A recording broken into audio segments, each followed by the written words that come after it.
టెన్షన్లు పెట్టుకున్నారు, పన్నులు పోయాయి, ఆపు తెచ్చుకున్నారు, శ్వాస పోయింది, ఆపేస్తామా ఇంకో శ్వాసకే.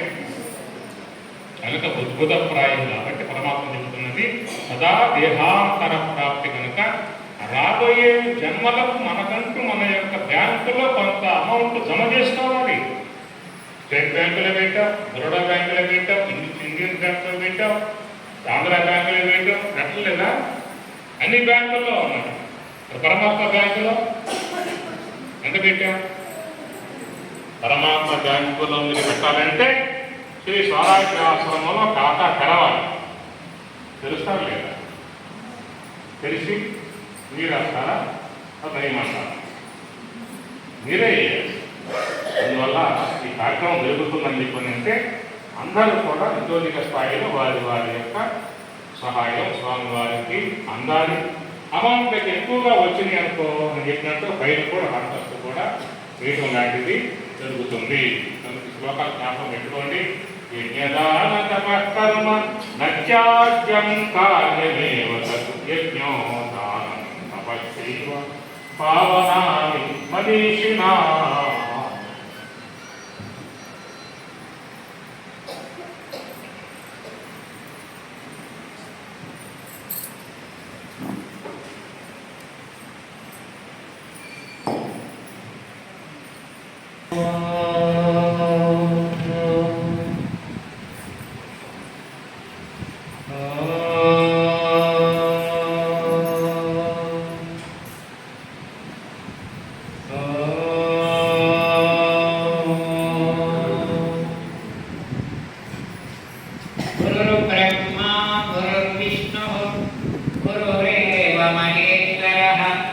गुरु साक्षात् परब्रह्म तस्मै श्री गुरवे नमः। सर्वशास्त्रं कुलसारम्भो ब्रह्मं गुणेन निधिर्विनक्ति गुरुडु वेदान्त लक्ष्मणार्युण्डु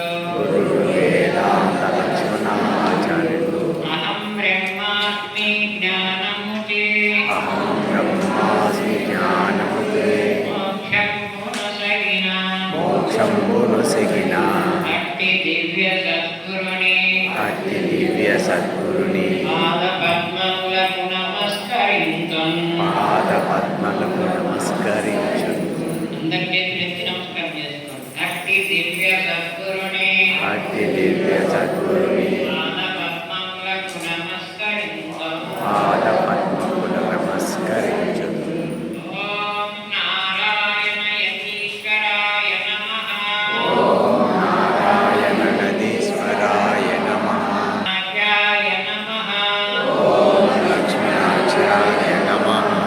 ఓం నరహరి గురుదేవాయ నమః.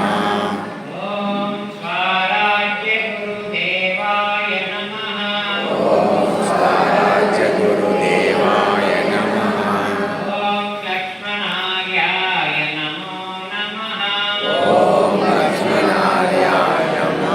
నమః.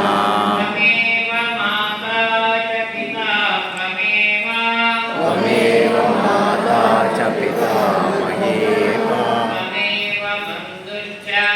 త్వమేవ బంధుశ్చ సదా త్వమేవ. త్వమేవ విద్యా ప్రవీణం త్వమేవ. త్వమేవ సర్వం మమ దేవ దేవ. సమయం దేవదేవా త్వమేవ సర్వం గురుదేవ దేవ. గురుదేవ సర్వం మమ గురుదేవా. ఓం శ్రీ సద్గురుదేవాయ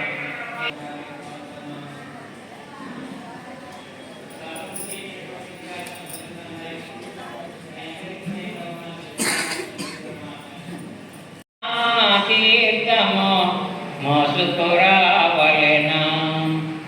కాశీ తీర్థము కన్నులనున్నది కాశీగా ఉన్నది కాశీకి పోవలెనా తీర్థము మోసుకురావలెనా అంగములో పలను కుండలి సంగము దాపునను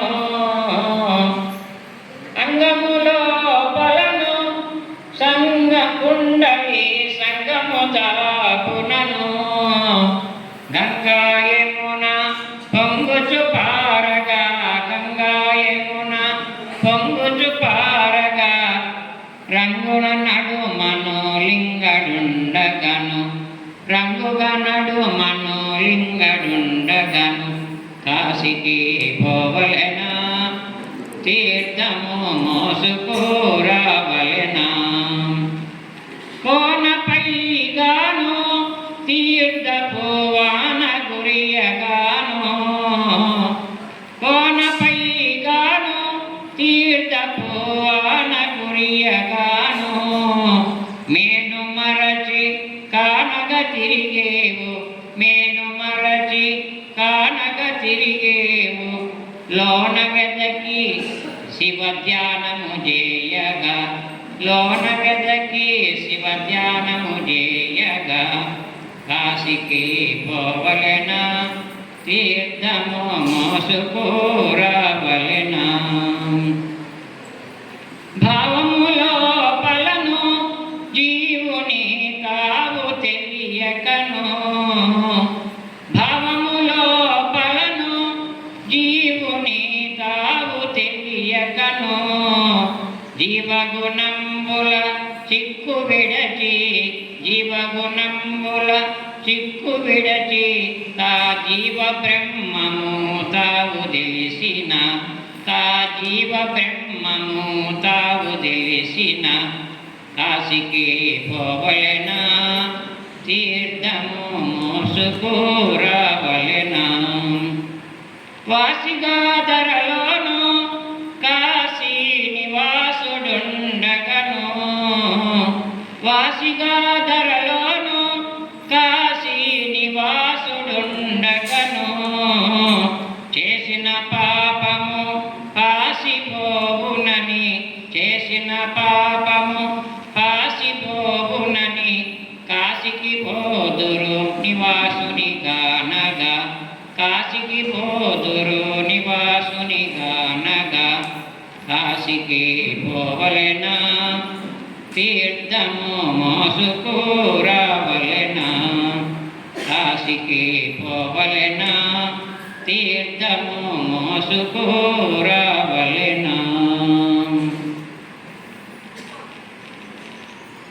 ఇంతవరకు ఇంద్రాలోభ తస్మాదేతత్రయం త్యజేత్ ఈ మూడు విడిచిపెట్టమన్నాడు.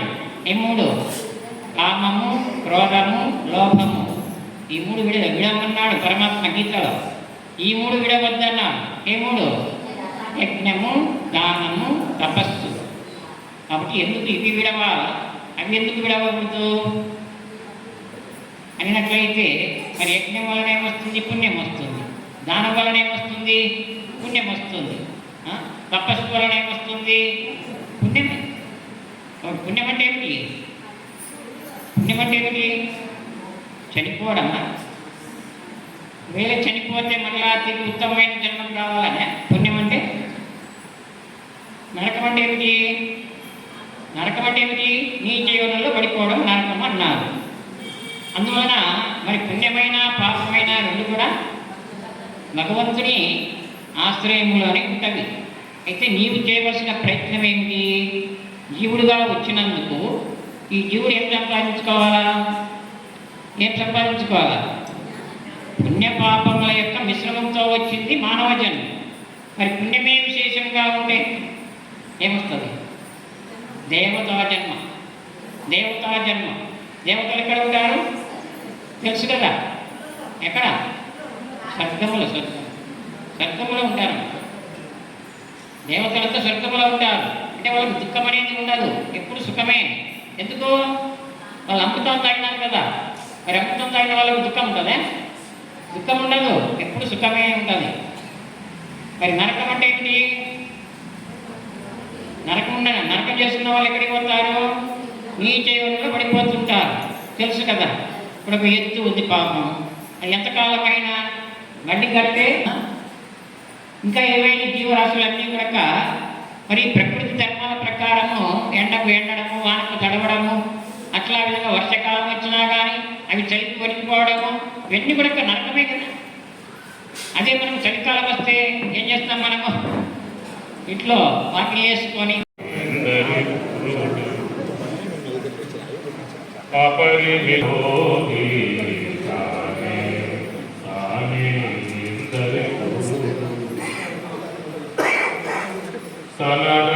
కపిలుడై దత్తాత్రేయుడై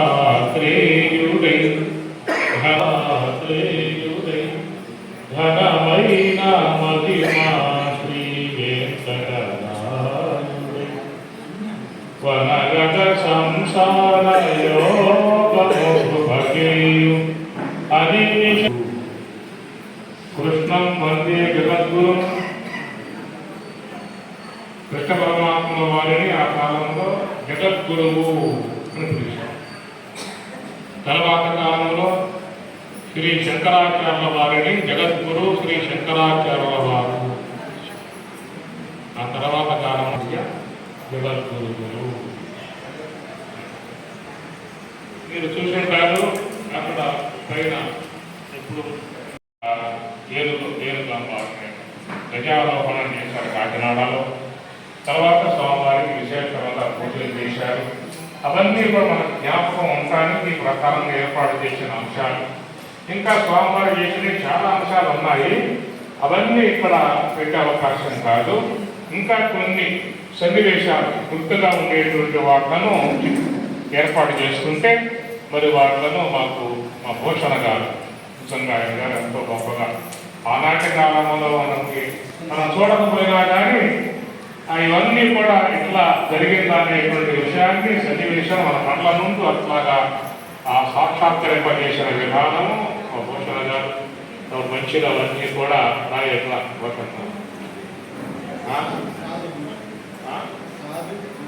సాధు అది సాధు పద్మభూషణ్. చాలా మా మామూలుగా ఢిల్లీకి పోవాలి, పద్మభూషణ్ కావాలంటే స్వామివారి ఆయనకి స్వామివారి. ఓం శ్రీ గురుభ్యో నమః.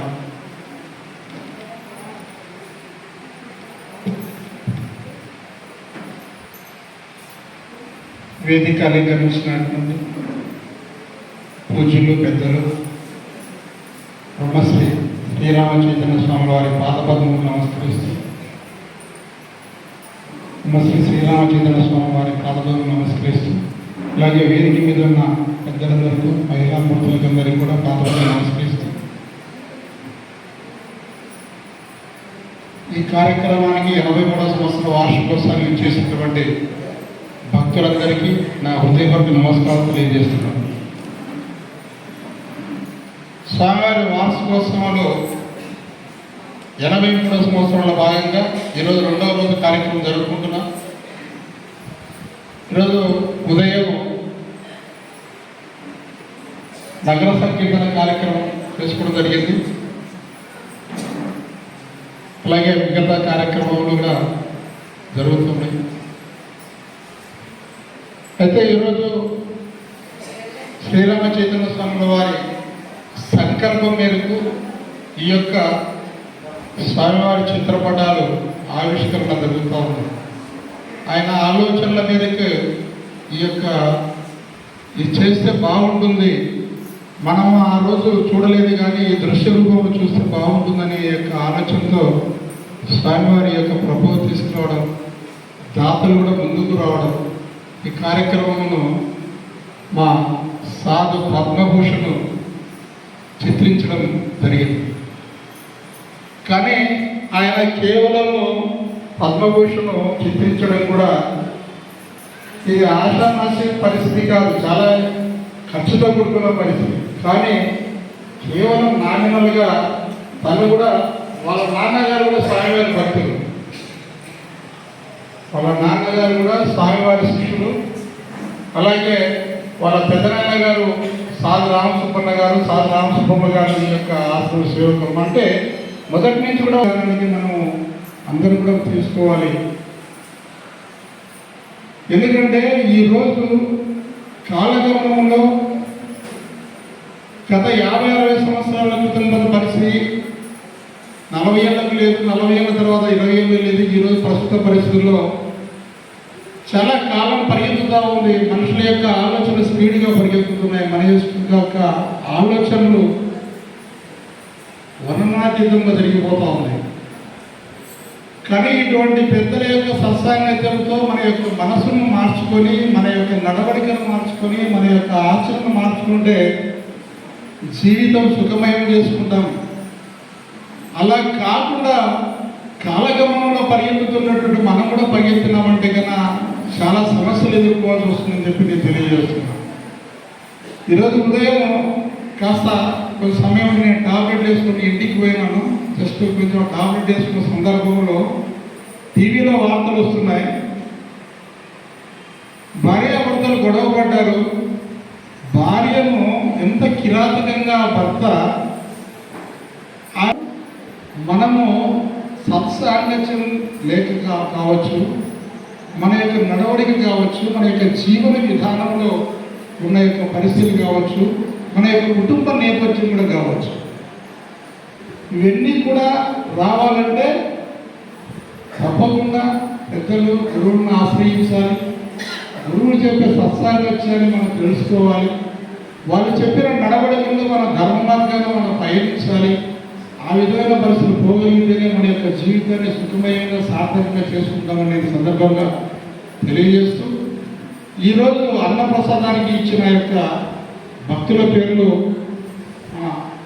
శివారెడ్డి గారు చదువుతారు. అయిన తర్వాత స్వామివారి ఆశీస్సుల మేరకు మనము ఆవిష్కరణ జరుగుతుంది. నిన్నటి రోజు అన్నప్రసాదంకు ఇచ్చినటువంటి దాదాపు చదవడం జరిగింది. ఈరోజు అన్నప్రసాదంకి ఇచ్చినటువంటి 5,000 రూపాయలు ఇచ్చినటువంటి దాతలు కీర్తి చేసిన పుష్యతి వెంకట సుబ్బయ్య,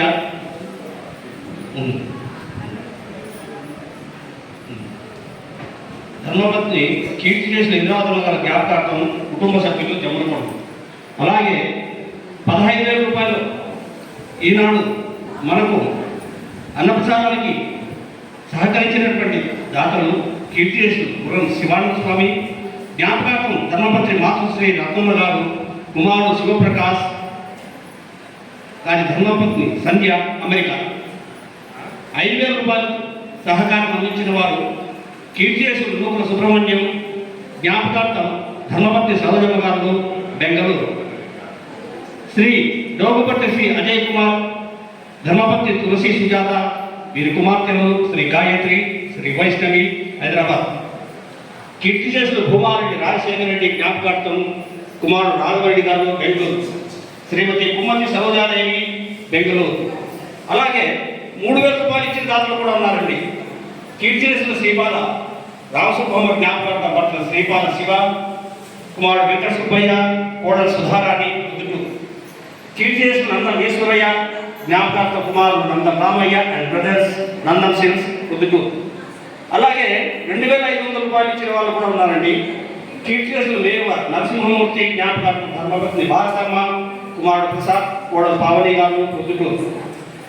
అగ్గారపు వెంకటస్వామి, ధనలక్ష్మి, లక్ష్మీదేవి, వీరి కుటుంబ సభ్యులు రుద్దుడు. కీర్తిశేషులు జగ్గా చంద్రాయుడు, ధర్మపత్ని కీర్తిశేషులు నరసింహ గారి జ్ఞాపకార్థము, కుమారుడు చంద్రాయుడు, ఎల్ఐసి, ధర్మపత్ని సుజాత గారు కుటుంబ సభ్యులు రుద్దుడు. అలాగే గురిశెట్టి వెంకటరమణ గారు హైదరాబాద్. వీరు మాత్రమే కాక ఇంకా రేపటి రోజు కూడా ఇచ్చిన వారు ఉన్నారు. మనకు ఇంకా వేరే కార్యక్రమం ఉంది కాబట్టి వారి పేర్లు ఇంకా 1,000 రూపాయలు 1500 ఇచ్చిన దాతలు ఉన్నారు. వారి పేర్లు కూడా సమయభావం రేపటి రోజు జరగడం జరుగుతుంది.